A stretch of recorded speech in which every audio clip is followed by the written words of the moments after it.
ബീഹാർ തെരഞ്ഞെടുപ്പിൽ കോൺഗ്രസിന്റെ ആദ്യ സ്ഥാനാർത്ഥി പട്ടിക പുറത്തു വന്നപ്പോൾ തന്നെ അടിയും തുടങ്ങിയിരിക്കുകയാണ്.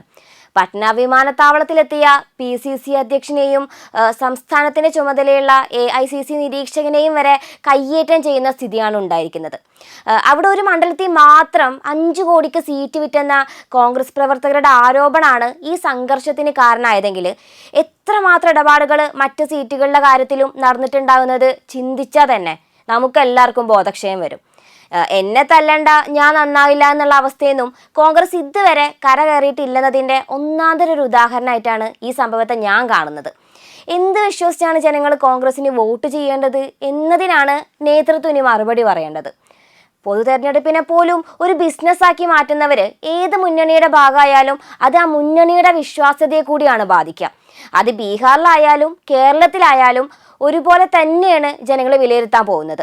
ബീഹാറിലെ RJD സഖ്യത്തിൽ നിന്നും കോൺഗ്രസിനെ മാറ്റി നിർത്തുന്നതാണ് ആ സഖ്യത്തിന് നല്ലതെന്നാണ് എൻ്റെ ടേക്ക്. ഡൽഹിയിലിരുന്ന് ബീഹാറിലെ സീറ്റുകൾ വിഭജിച്ച് നൽകുന്നതിന് നേതൃത്വം നൽകിയ AICC സംഘടനാ ജനറൽ സെക്രട്ടറി ബീഹാറിലേക്ക് പോവാതെ കേരളത്തെ ചുറ്റിക്കറങ്ങുന്നത് പോലും ഈ സാഹചര്യത്തിൽ സംശയത്തോടെ മാത്രമേ കാണാൻ പറ്റൂ. അവിടേക്ക് KC പോയാൽ KCക്കും അടി കിട്ടുമെന്ന് കോൺഗ്രസ്സുകാർ തന്നെ ഇപ്പം അടക്കം പറഞ്ഞു തുടങ്ങിയിട്ടുണ്ട്.